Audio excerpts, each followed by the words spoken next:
एक सुंदर नामक गांव था। उस गांव के किनारे एक पुराना रास्ता था जो सीधे शमशान घाट तक जाता था।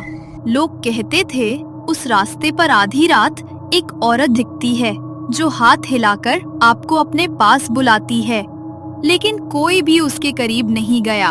पर उस रात रवि और अर्जुन ने गलती कर दी। उस रात रवि और अर्जुन शहर से अपने गांव लौट रहे थे क्योंकि उनके एक दोस्त की बहन की तबीयत अचानक बिगड़ गई थी और दोनों उसे देखने के लिए शहर गए थे। वापसी में देर हो गई, मोबाइल में नेटवर्क नहीं और अंधेरे में गलती से उन्होंने मुख्य सड़क की जगह शमशान वाले कच्चे रास्ते पर बाइक मोड़ दी। भाई जल्दी चल, देर हो रही है, घर वाले डांटेंगे। अबे रात के 11 ही तो बजे हैं। और सुन, तूने सुना था ना इस रोड पर कोई औरत दिखाई देती है? चुप रहे भाई, अंधेरा बहुत है, मत बोलिए सब। तभी अचानक से उनकी बाइक पेट्रोल खत्म हो जाता है। ये क्या हुआ? बाइक रुक क्यों गई? तेल खत्म हो गया क्या? अबे तूने क्या बाइक में तेल नहीं डलवाया था? हमेशा कंजूसी करता है। चल अब मोबाइल की टॉर्च जला। दोनों ने मोबाइल की टॉर्च जलाई और तभी उन्हें एक आवाज आई। भाई ये पायल की आवाज किसकी है? अरे तू डर मत, कहीं पास में कोई चल रहा है। दोनों ने धीरे धीरे पीछे मुड़कर देखा। अंधेरे में एक लंबी सफेद साड़ी में औरत खड़ी थी, चेहरा बालों से ढका, हाथ अजीब तरह से मुड़े हुए। भाई भागो, ये वही है।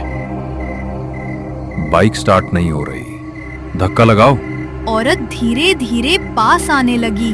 अब उसकी हंसी सुनाई दे रही थी। रुको, कहाँ जा रहे हो? यहाँ आओ। भाई मत देख पीछे। मैं नहीं देख रहा, चल दौड़ते हैं। दोनों अंधेरी सड़क पर दौड़ने लगे। पीछे वो औरत बिना आवाज के बस सरकते हुए बढ़ रही थी।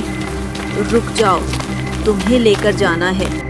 भाई पहुंच गए, सामने चौकी है। दौड़ते दौड़ते दोनों गलत दिशा में मुड़ गए। वो चौकी नहीं था, बल्कि सीधा शमशान घाट का रास्ता था। ये कहाँ आ गए हम? ये तो शमशान है। बीच में मत रुक, आगे चल। अब औरत बिल्कुल उनके सामने थी। इस बार उसका चेहरा साफ दिख रहा था, आधा जला हुआ, एक आंख बाहर निकली हुई, होठ फटकर गाल तक फैल चुके थे और उसकी सांस ऐसे लग रही थी जैसे कोई मरने से ठीक पहले खींचता है। आज तुम दोनों मेरे साथ चलोगे? हमने क्या बिगाड़ा है तुम्हारा? तुम हमें क्यों मारना चाहती हो? हमने कुछ गलत नहीं किया, हमें छोड़ दो। औरत ने अपना सिर तिरछा घुमाया। उसकी गर्दन टक टक करके 2 बार टूटी और फिर उसने हल्की हंसी हंसी। गलती तुमने नहीं की, तुम्हारे जैसे हर आदमी ने की है। कैसा आदमी? औरत धीरे से आने लगी। उसके कदम जमीन पर नहीं पड़ रहे थे, वो हवा में सरक रही थी।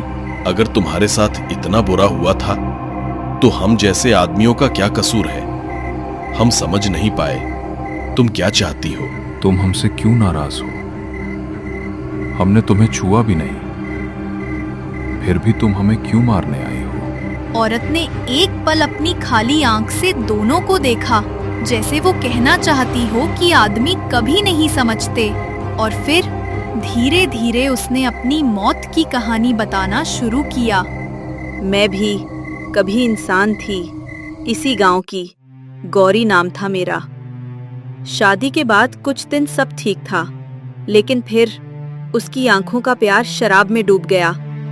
वो रोज पीकर आता, जरा सी गलती पर चीखता, कभी बाल पकड़कर घसीटता, कभी दीवार से सिर दे मारता। मेरी आवाज इस गांव की दीवारों ने सुनी भी थी, पर किसी ने मदद नहीं की। सब कहते थे शादी का रिश्ता है, निभाना पड़ता है। वो हद से आगे बढ़ गया। बाहर तूफान था, अंदर वो इतना नशे में था कि इंसान ही नहीं लग रहा था। आज तेरी चीखें किसी को नहीं सुनाई देगी। और फिर मुझे बालों से पकड़कर घर से घसीटा, जैसे कोई जानवर हूँ। मैं चीखी, रोई, उसके पैर पकड़कर कहा, मुझे मत मारो, लेकिन वो नहीं रुका। बारिश के बीच वो उसे घसीटता हुआ शमशान तक लाया। ये वही जगह थी जहां आज रवि और अर्जुन खड़े थे। यहाँ उसने मुझे जमीन पर पटका और बोला, मर जाएगी तो अच्छा है, तेरी जगह दूसरी ले आऊंगा। मैंने भागने की कोशिश की, लेकिन उसने मेरे दोनों हाथ बांध दिए। फिर पास पड़ी सूखी लकड़ियां उठाईं और चिता सजाने लगा। गौरी की आवाज एक पल के लिए रुकती है, मानो वो अब भी उसी दर्द को महसूस कर रही हो। मैं जिंदा थी, लेकिन उसने आग लगा दी। उस दर्द को कोई नहीं समझ सकता। मेरा शरीर जल रहा था, मेरी चीखें आसमान फाड़ रही थीं, और वो हंस रहा था। गौरी की कहानी सुनकर रवि और अर्जुन की टांगे कांप रही थीं। हवा अचानक ठंडी हो गई, मानो पूरा शमशान उसकी पीड़ा सुन रहा हो। अचानक उसके जले हुए चेहरे पर मुस्कान उभरी। अब तुम दोनों बताओ, क्या हर औरत की गलती उसी की होती है? नहीं दीदी, हम तो बस डर गए थे। आपकी कहानी ने हमारी आंखें खोल दी। अगर तुम्हारे साथ इतना बुरा हुआ तो हम तुम्हें शांति दिलाएंगे, बस हमें छोड़ दो। गौरी का चेहरा एक पल के लिए नरम पड़ता है। हवा में उसके आसपास राख घूमने लगती है। शांति मेरी दादी में कहा था, मुसीबत में इसे अपने दिल पर रखना, शायद ये तुम्हें शांति दे सके। रवि तुरंत कदम बढ़ाता है और ताबीज को उसके सामने उठाता है। गौरी पीछे हटती है, उसकी भूतिया शक्ल पिघलने लगती है। मेरे पिता ने मरने से पहले मुझे ऐसा ही ताबीज दिया था। कहा था, मुसीबत में भगवान तुम्हारे साथ होगा, पर उस रात वो भी मेरा साथ नहीं दे सके। हम भगवान नहीं, पर इंसान हैं, और अगर किसी ने तुम्हें नहीं बचाया तो आज हम तुम्हें मुक्त करेंगे। दोनों लड़के हाथ जोड़कर उसके सामने खड़े हो जाते हैं। हे ईश्वर, अगर ये औरत सच में दर्द में है, अगर ये बुरी आत्मा नहीं, बस अन्याय की शिकार है, तो इसे शांति दे दे। जैसे ही प्रार्थना खत्म होती है, ताबीज एक तेज रोशनी छोड़ता है।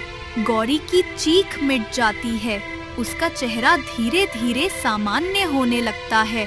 फिर वो हल्के से मुस्कुराती है और एक सफेद रोशनी में गौरी गायब हो जाती है। शमशान फिर से शांत हो जाता है।